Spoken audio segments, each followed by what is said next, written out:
Gate smarter with your money. Hello friends, आपने कई ऐसे बिजनेसमैन, इन्वेस्टर्स और लॉटरी जीते हुए लोगों को देखा होगा जो मिलियनेयर या बिलियनेयर बनने के कुछ ही टाइम में बैंकरप्ट हो जाते हैं या अपने पैसों को संभाल नहीं पाते हैं, जिसमें यह अक्सर खराब फाइनेंशियल डिसीजन लेने के बाद खुद को बैंकरप्ट कर लेते हैं। और इन लोगों के बैंकरप्ट होने का कारण ज्यादातर सेम ही होता है, मतलब जैसे bad decisions, bad financial decisions, financial planning etc. साथ ही इनके फाइनेंशियल आईक्यू में ओवर कॉन्फिडेंस का भी एक कारण होता है, और ये सब डिपेंड करता है फाइनेंशियल इंटेलिजेंस पे। अब ये कोई real estate, stocks, mutual funds, business या पैसा नहीं है जो किसी को अमीर बनाता है। यह इंफॉर्मेशन, नॉलेज, इंटेलिजेंस और इंफॉर्मेशन यानी फाइनेंशियल इंटेलिजेंस है जो हर किसी को अमीर बनने से लेकर के अमीर बने रहने तक हेल्प करती है। तो अगर आप फाइनेंशियल इंटेलिजेंस को नहीं समझते हैं तो फिर चाहे आप कितने भी अमीर हो जाएं, आपके पास ज्यादा टाइम तक पैसा नहीं टिकेगा। इसीलिए कहा जाता है कि अमीर बनना और अमीर बने रहना ये दोनों बहुत अलग सिचुएशंस हैं, जिसे रॉबर्ट कियोसाकी ने अपनी book rich dad increase your financial IQ में फाइनेंशियल इंटेलिजेंस को 5 लेवल्स में एक्सप्लेन किया है, जिसे हम आज की इस वीडियो में समझेंगे थोड़ी आसान भाषा में, जिससे आपको फाइनेंशियल आईक्यू डेवलप कर अपने फाइनेंस और पैसों को सही तरीके से मैनेज करने में हेल्प मिले, ताकि आप अपने फाइनेंशियल फ्रीडम को अचीव कर पाएं। First level, making more money. यह इस बात से मेजर किया जाता है कि आप कितना पैसा अर्न करते हैं। अगर आप per year 1 crore rupees earn करते हैं तो आपका financial IQ per year 30 lakh earn करने वाले के कंपैरिजन में ज्यादा है। तो कियोसाकी का कहना है कि बहुत से लोग पैसा कमाने में फेल हो जाते हैं क्योंकि वो बिना काम किए पैसा चाहते हैं, लेकिन बहुत से लोगों को इस बात का एहसास नहीं है कि यह एक प्रोसेस है जो उन्हें अमीर बनाती है, पैसा नहीं, जिसमें आप पैसा कमाना सीख करके ही पैसा कमाना कंटिन्यू कर सकते हैं। हर एक इंसान के लिए ये प्रोसेस डिफरेंट होती है, हर किसी के गोल्स, ड्रीम्स और एम्बिशंस डिफरेंट है। तो इंपॉर्टेंट बात यह है कि ज्यादा पैसा कमाने के सबसे अच्छे और इफेक्टिव तरीके ढूंढे और फिर उसके बेसिस पर अपने गोल्स बनाएं, जिसमें आपको पैसा कमाने के लिए अपने इमोशंस पर कंट्रोल करना भी सीखना होगा। कियोसाकी के अकॉर्डिंग पैसा कमाने का सबसे बेस्ट तरीका है कि आप प्रॉब्लम्स को सॉल्व करना सीखें। आपको इस फैक्ट को एक्सेप्ट करना होगा कि प्रॉब्लम्स कभी दूर नहीं होंगी। उन प्रॉब्लम्स को पहचानें जो आपको पैसा कमाने से रोक रही हैं। साथ ही उन प्रॉब्लम्स को भी ऑब्जर्व करें जिसे लोग फेस कर रहे हैं, ताकि आप उन लोगों की प्रॉब्लम्स को सॉल्व करने के लिए बिजनेस शुरू कर सकें या फिर उन कंपनीज में इन्वेस्ट कर सकते हैं जो यह काम पहले से कर रहे हैं।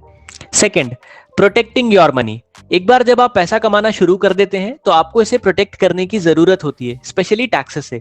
मतलब पैसा कोई भी कमा सकता है, लेकिन उस पैसे को संभाल करके रखना, उस पैसे को रोक करके रखना और उस पैसे से पैसे कमाना, वो इंपॉर्टेंट है। 90% लोगों के लिए पैसा कमाना आसान होता है, लेकिन केवल 2 या 3% लोग ही उस पैसे को यूज करके अपने फाइनेंशियल गोल्स और फाइनेंशियल फ्रीडम को अचीव कर पाते हैं।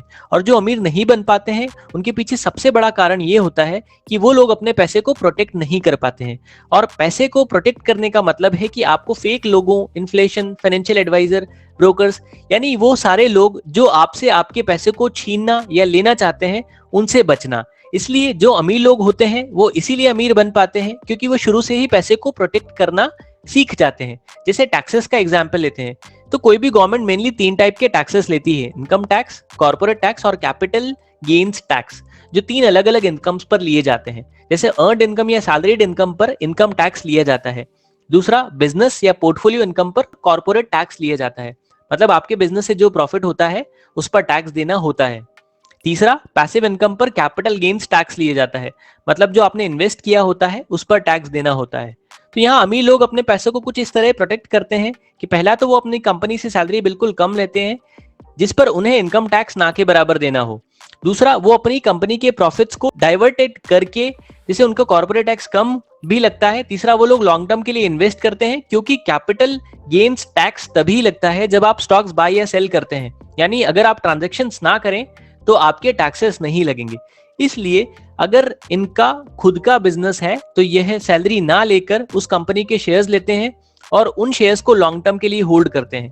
और यही एक वजह है कि आप जितने भी अमीर लोगों को देखेंगे वो स्टॉक्स को रेयरली सेल करते हैं, और यही कॉन्सेप्ट बाकी के लोग कभी समझ ही नहीं पाते हैं, जिससे उनका फाइनेंशियल आईक्यू डेवलप नहीं हो पाता है।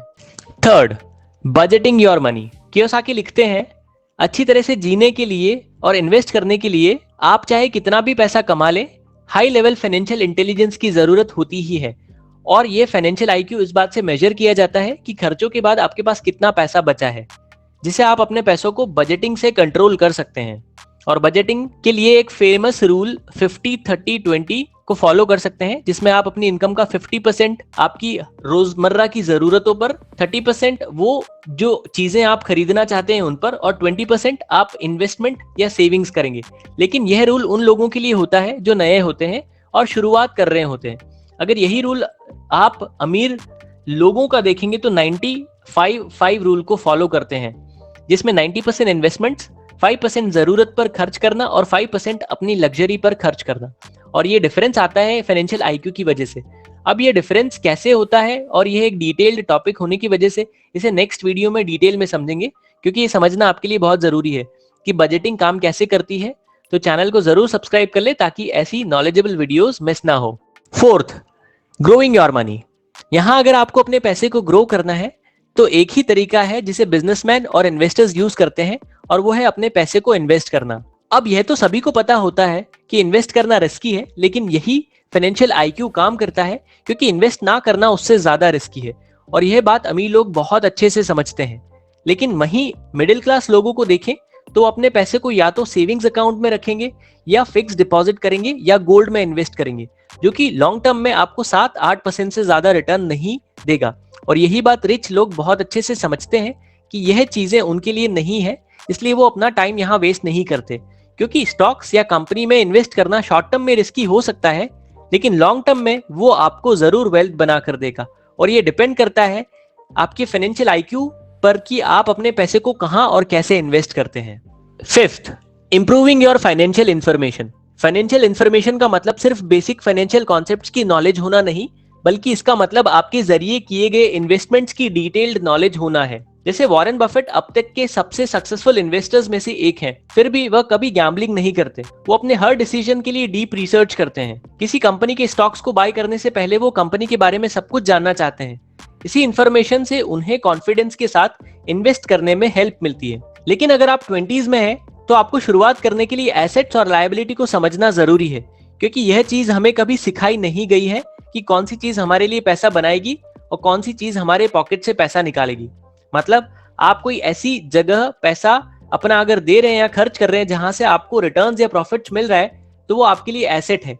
जैसे घर और कार जिसे रेंट इनकम मिल सकती है, तो वो आपके लिए एसेट का काम करेगा। लेकिन वहीं घर और कार अगर आप उसे अपने कंफर्ट के लिए यूज कर रहे हैं, तो वो आपके लिए लायबिलिटी का काम करेगी। मतलब आप आगे भी पैसा स्पेंड करते रहेंगे। तो ये आपको पता होना जरूरी है कि क्या खरीदने पर आपको उससे पैसा रिटर्न मिलेगा और क्या खरीदने पर आपके पॉकेट से पैसा स्पेंड या खर्च होगा। तभी आप अपने फाइनेंशियल आईक्यू को इंप्रूव कर पाएंगे। तो इसलिए फ्यूचर में हम कितना रिच बनेंगे, ये हमारे फाइनेंशियल आईक्यू पर डिपेंड करेगा। और यही हमें रॉबर्ट बताते हैं कि आप कितना पैसा अर्न करते हैं, यह उस पर नहीं बल्कि आपका पैसा आपके लिए कैसे काम करेगा उस पर डिपेंड करेगा। इसलिए आपको एसेट्स और लायबिलिटी के बीच का डिफरेंस पता होना जरूरी है, जिसके लिए आप हमारी इस वीडियो को जरूर देखें, जो आपको आपकी फाइनेंशियल इंफॉर्मेशन को इंप्रूव करने में हेल्प करेगी। तो आज के इस वीडियो में इतना ही। आई होप आपको अपने फाइनेंशियल आईक्यू को इंप्रूव करने के कॉन्सेप्ट्स क्लियर हुए होंगे और कुछ आइडियाज भी मिले होंगे। तो अगर यह वीडियो आपके लिए आपको हेल्पफुल लगी है और आपको कुछ नया सीखने को मिला हो, तो वीडियो को लाइक जरूर करें। और इन्वेस्टिंग एंड फाइनेंशियल एजुकेशन के लिए चैनल को सब्सक्राइब कर बेल आइकन प्रेस करें, ताकि आगे आने वाली किसी भी वीडियो को आप देखना मिस ना करें। Thanks for watching and giving your valuable time.